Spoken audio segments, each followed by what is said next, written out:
Amigos y seguidores, desde que comencé con mis videos, me puse como objetivo más la apertura mental que la información como tal. Hoy los llevaré a un primer paseo por el laberinto. En estos paseos, porque pienso hacer varios, habrá laberintos cotidianos, porque el día a día es un laberinto, pero también habrá paseos que serán más como un viaje, un trip corto, para recordar siempre que la mirada, de vez en cuando, debe lanzarse al horizonte. Hace una semana, el Departamento de Defensa de los Estados Unidos difundió oficialmente 3 videos sobre ovnis que ya llevaban tiempo circulando. Videos que incluso ya habían sido reconocidos oficialmente por la Marina, incluso permitiendo a la Marina que sus pilotos pudiesen ser entrevistados por la prensa sobre estos incidentes. Por lo tanto, lo lanzado por el Pentágono no es una primicia. Lo hicieron voy a leer aquí, lo hicieron para aclarar cualquier idea errónea del público sobre si las imágenes que han estado circulando eran reales o no, o si hay más en los videos. El Pentágono, de paso, y faltaría más, aclara que se ha determinado que la publicación autorizada de estos videos no clasificados no revela ninguna capacidad o sistema sensible. En otras palabras, no compromete la seguridad y defensa del Estado. Y esto, si me lo permiten, se debería considerar como la verdadera novedad. Y lo digo sabiendo lo que digo, porque llevo décadas haciéndole seguimiento a este fenómeno, el fenómeno de los ovnis, sobre todo en relación con la política que los estados han aplicado para procesarlo ante la opinión pública, algo que sin duda alguna tiene su delicadeza. Ahora bien, ¿por qué hablo de verdadera novedad en este caso?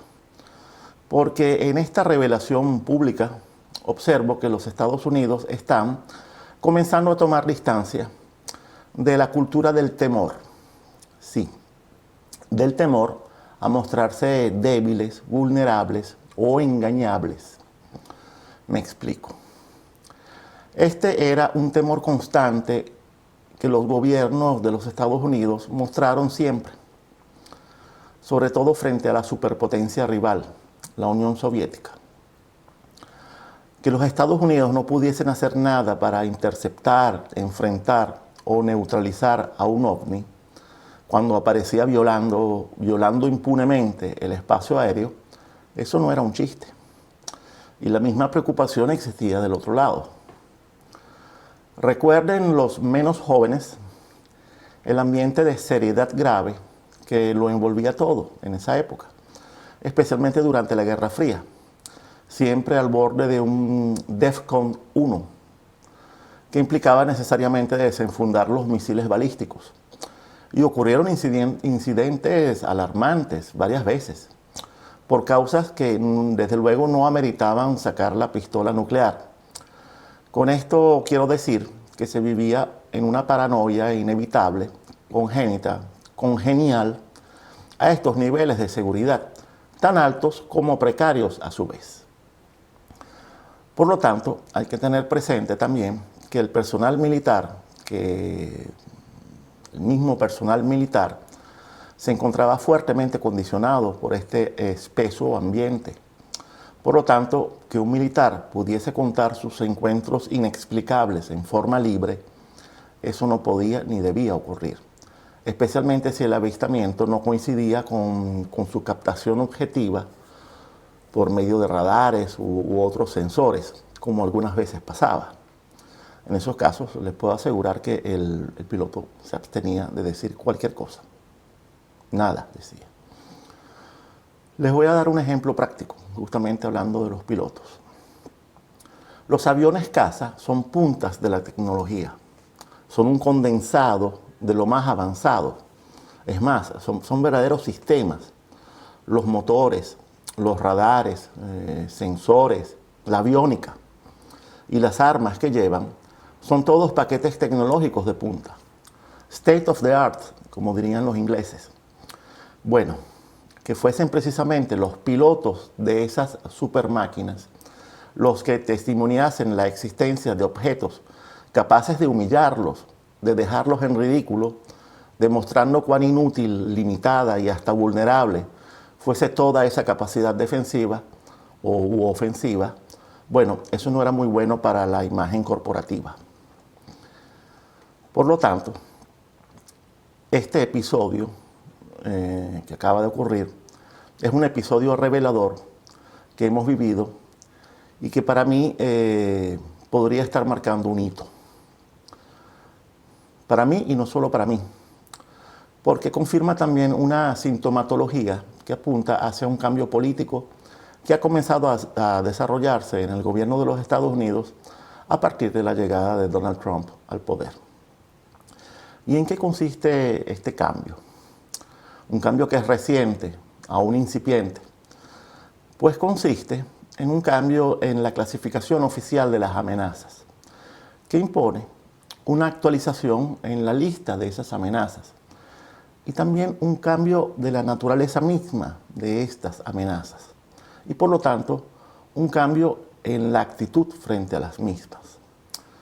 Por ejemplo, la otrora superpotencia rusa sigue siendo una amenaza, pero es de tipo diferente y no ocupa el primer lugar de la lista, ni siquiera el segundo. Y hasta podría ser vista también como una eventual aliada en ciertos frentes, en ciertas circunstancias. Aquí no se ha resaltado debidamente que tanto Trump como Putin han mostrado un común rechazo, un rechazo categórico hacia la resolución bélica de los conflictos geopolíticos, y ni hablar de una guerra entre ellos. Aunque la agenda globalista y los círculos de poder que la sustentan siguen insistiendo en que la Guerra Fría, el gran negocio global de la Guerra Fría, no ha terminado. Este tema es algo que trataré con más detalle en un futuro próximo. Pero este cambio de actitud, además, tiene sus coincidencias, que desde luego la mayoría de los expertos tarifados de las agendas globalistas de poder se aprestarán a ridiculizar. La primera coincidencia es la creación de la Fuerza Espacial Americana, como fuerza independiente, responsable de todas las operaciones militares, tanto en el espacio sideral como en el ciberespacio. Lo cual ocurrió un día antes del solsticio de invierno del año pasado. Segunda coincidencia, la llegada de los chinos a la Luna, al lado oscuro u oculto de la Luna, apenas 14 días después de creada la Fuerza Espacial Americana. ¿Y qué tal la Estación del Espacio Lejano? Sí, porque así se llama toda una gran instalación terrena de antenas que los mismos chinos construyeron en la Patagonia Argentina. ¿Y qué tal Elon Musk lanzando su propia flota espacial de satélites, Starlink, para trasladar el ciberespacio hasta el mismo espacio? Todas coincidencias, ¿no? ¿Será que el monolito apareció de nuevo? Esta pregunta es para ti, Joaquín Ortega. Hace años, los que estudiaban el retorno de los magos afirmaban que la era de Acuario significaría una expansión de la humanidad, en todos los sentidos. Bueno, como ven, estoy preparando el terreno para futuros paseos por el laberinto. Vendrán otros.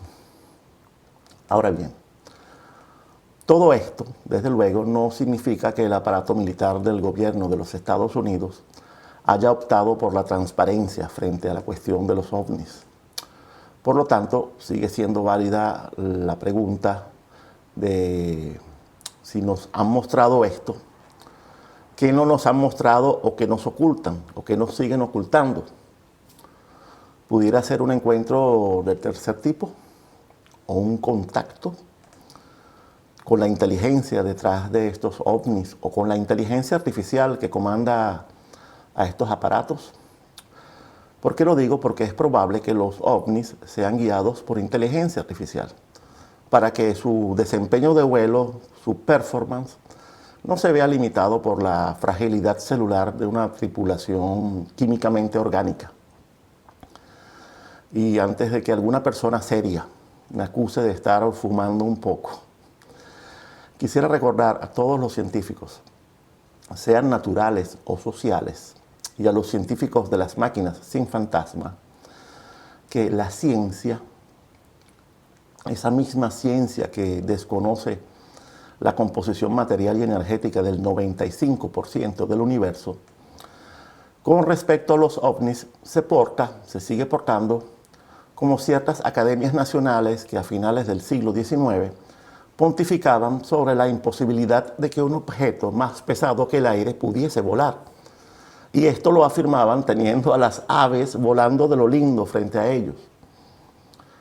Lamentablemente, los intellectual jet idiots de Nassim Taleb, esos que no encontrarían un coco en un cocotal, una vez superada la felpa humillante propinada durante los 66 años que transcurrieron entre los hermanos Wright y la NASA, no desmayan en su cerrada arrogancia y hasta siguen afirmando sobre la imposibilidad de vida extraterrestre, por lo menos de vida, y ni hablar de vida avanzada, vida inteligente. ¿Por qué? Porque si no se dan más o menos las mismas condiciones ambientales del planeta Tierra dentro de una ventana estrecha de condiciones, no puede haber vida, mucho menos inteligente. Olvidando siempre, estos científicos olvidan siempre, y vuelvo a citar a Taleb, que la ausencia de evidencia no es evidencia de ausencia. Este servidor obedece a sus maestros. Y yo obedezco a Giordano Bruno, a Camille Flammarion y a Charles Hoyfort, todos convencidos creyentes de la pluralidad de los mundos habitados. Y de aquí a unos pocos años habrá que corregir eso y hablar de la pluralidad de los universos habitados. Hasta que algún día encontremos o entendamos que los universos, ellos mismos son vida. Por cierto, ¿estamos tan seguros de que todas las formas de vida necesariamente deban ser visibles? No descubrimos a los microbios antes del microscopio. Y para poder observar a la mayoría de los virus, ese microscopio debe ser electrónico. Desde luego, no me refiero a formas de vida convencionales. Me refiero a formas de vida superiores. Cuando el hombre logró escapar de este mundo, justamente al comienzo de la era de Acuario, y llegó al espacio, ¿estaba solo? Lo digo porque hay rumores, muchos rumores, de que no fue así.